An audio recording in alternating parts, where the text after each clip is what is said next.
YouTube, how's it going? The GOAT House is back with another NFL offseason plan video, this one for the Houston Texans, who did trade away a few of their picks, but I think they're actually in a pretty good situation in terms of the cap space and what they can do to take that next step this offseason. So I'll break it all down. I'm playing GM throughout the whole entire offseason and doing this video for every single NFL team going in draft order, so quite a bit of them already on the channel and plenty more NFL content. 2 channels. We have a newer channel, the GOAT House Plus. You'll find a link down below.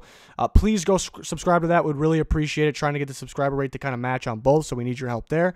And then you can follow our Twitter, Instagram. You'll find the links in the description and the comments. Daily posts, always talking football, answering any questions on that Twitter. Those are must follows. And something new, we actually started a podcast, only 1 episode out as of recording this video. We're currently only on Spotify, but being reviewed for the iTunes podcast, so that should be up shortly, and something we're going to keep adding to. So you'll find the link down below for this as well. And then if you go to our Patreon, which is a description link there, you can actually see the podcast in video form, and there's extra NFL content on there as well. So a lot going on here at the GOAT House. First thing I like to do in these videos, evaluate the team, break down the depth. The guys in red are free agents. Something at the top, I absolutely love the duo of DeAndre Hopkins, Will Fuller. Really, when healthy, it might be the best duo in football, really, but when healthy, that's kind of the key thing there. You see how much better the Texans are with Will Fuller. It's hard to trust him to stay healthy at this point, and that's kind of something we'll come back to within this video. Offensive line's interesting because I think the number one thing, fans maybe, or really everybody, fans of football, or really even of Deshaun Watson, want him to succeed as much as he can because we know he's a winner, is to get the offensive line better. But at the same time, to me, it's kind of just going to get better. You get Laramie Tunsil, you trade for him. He's only been here for a year. He's a proven left tackle. I think he'll get better. Titus Howard, I'm a fan of Titus Howard. As long as he's healthy, I think he'll play pretty well going forward. So for me, I think you're set at tackle. And you look at guard. I love moving Max Sharping to guard. I was a little concerned about drafting him because he was a former tackle, and I wasn't a huge fan of him at tackle at NIU. But really, you could get better in some of these spots, but the offensive line, to me, is what I'm getting to. Is going to get better by default. And then you look at the tight end position.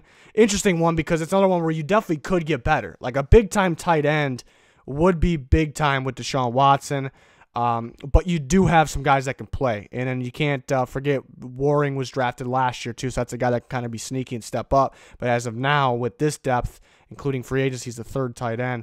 And then, obviously, I'm a big fan of Deshaun Watson. Running back, definitely can get better there. I got a couple free agents. And looking at defense, I think it'd be crucial to get a pass rusher from the actual edge rush position. Some people just, for some reason, think J.J. Watt, they always consider him as an edge rusher. But they run a 3-4. He's a defensive end of 3-4.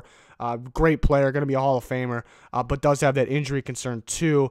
But I do like what they got at D-line. Charles Menhu, one of my favorite picks of that draft. It was a steal and ended up coming true there.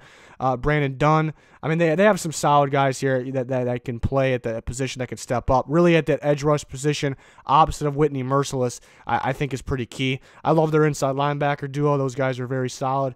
And then you could get better at corner. I like the potential, the idea of Lonnie Johnson Jr. I liked him out of Kentucky. A guy that, he could have played better his rookie year, but I like the idea of that. And safety's kind of another one of those positions where, you could be set for this year in terms of your starters, but a position that you could get better in the future to pair with Justin Reed, I should say. But we'll see what I have them doing here. Limited on draft picks, so that's kind of tough, but I like their cap situation, $61 million. Release Angelo Blackson, save about $4 million.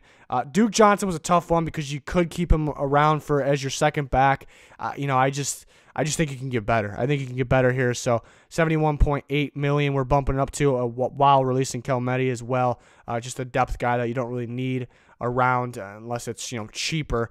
So possibly a pay cut for some of these guys too. But $71.8 million, what we're up to, that's a lot of money. So going to re-signing players, and you're not going to spend a whole bunch of money here either, basically just on DJ Reader, who had a big-time year and still very, very young, but his career year, I think it'll be crucial for them for them to get him back, mainly stopping the run, but also what we liked, what he added to his game was kind of getting pressure on the quarterback. Bradley Roby, I still consider somewhat of a young corner, still a guy that I think solid. 1 week he's coming up big, and then 1 week he has struggled a little bit. I'd like to get him back for the right price. I think it'll be cheaper. Then get your kicker back, get Fairbairn back. Shortage on kickers, so you kind of want to make sure you get your guys back there. And, yeah, you're not spending a whole bunch there, so you still got a lot of cap space. And then major signings, some big ones here, some sort of big ones. I would like Shaq Barrett in this defense a lot, but I'm trying to be, it's a realistic video. Me playing GM realistic. I really don't think the Bucs let him go. I'm very confident about that, actually. Dante Fowler, the Rams have a tough cap situation. Fowler was big time last year. I think underrated. And then people, there's some people that think, oh, maybe he's only good in the Rams system because he's with Aaron Donald. I don't really think that's the case. He was still very, very young and just kind of finding his way. I didn't think he fit the Jags defense either when he came from there. I thought he fit this, the 3-4 defense is a lot better, and that's, obviously the Rams run, the Texans run. So I would really like for the Texans to get a guy like Dante Fowler. And then I think they need a slot corner pretty bad, a true slot corner. They have the money. They can steal a division rival's slot corner. I think the best slot corner in football last year, in Logan Ryan, the veteran.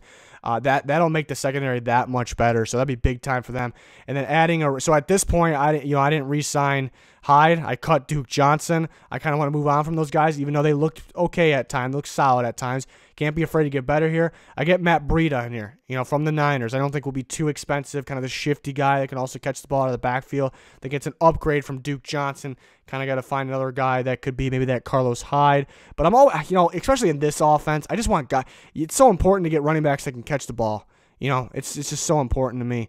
And then we move on to the draft, and that's where maybe a little bit of a surprise. It really shouldn't be, honestly. Brandon Ayuk, which it's possible he's not even there at 57, but too good to pass on. But at the same time, this is an offensive league, but this is an offensive team. Your star, your franchise is Deshaun Watson. I know DeAndre Hopkins right there with them, but Deshaun Watson, let's make this offense as good as possible. This team's going to win. Even though there's some solid pieces on defense, you could get the defense better, and you did here with some of these signings.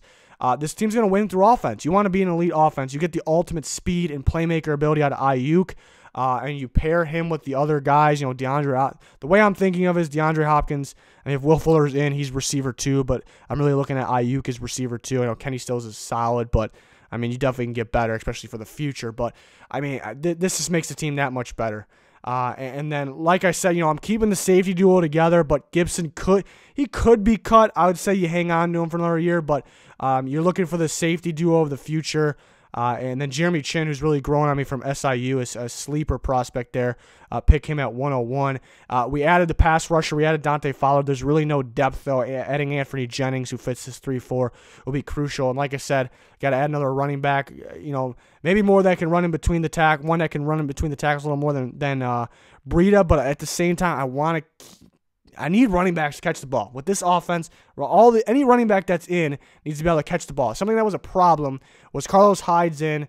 And the difference in Carlos Hyde and Duke Johnson, it's pretty obvious what you're trying to do here. I mean, if Duke Johnson's in, you're probably throwing the ball. If Carlos Hyde's in, there's a better chance you're running the ball.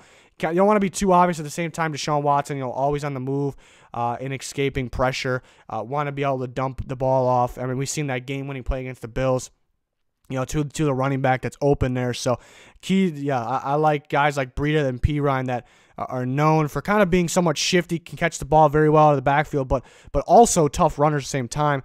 And right here, you need cornerback depth, and then Logan Ryan might not be a long-term deal, so that could be the slot corner of the future. So as you can see, I know some people get mad when I don't go in order of the need. Receivers not the biggest need, but that's not how the draft works. That's how you miss on players.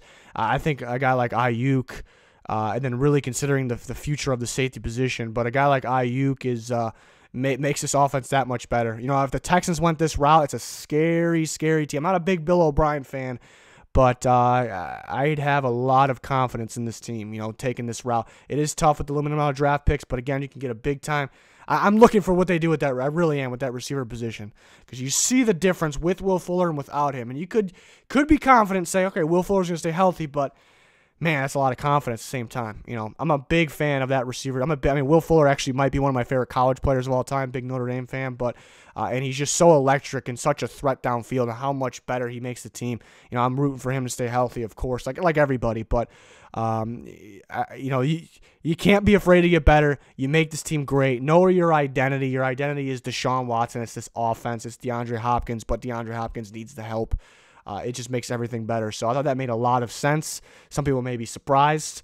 We'll see in the comments. Let me know your thoughts. Go ahead and click that like button. Check us out on both of our channels here. Please subscribe to both of them. We really appreciate it. Check us out on Twitter, Instagram, our podcast. You'll find the link in the description, in the comments to everything. Check it all out. Follow, subscribe. We would really appreciate it. Definitely worth doing here. Full NFL coverage. We got you. Combine's coming up. I am pumped for that. You're definitely going to want to keep in touch with us on Twitter and Instagram for the Combine. That's going to do it for this one, though. Thanks, everyone, for watching. Goodbye.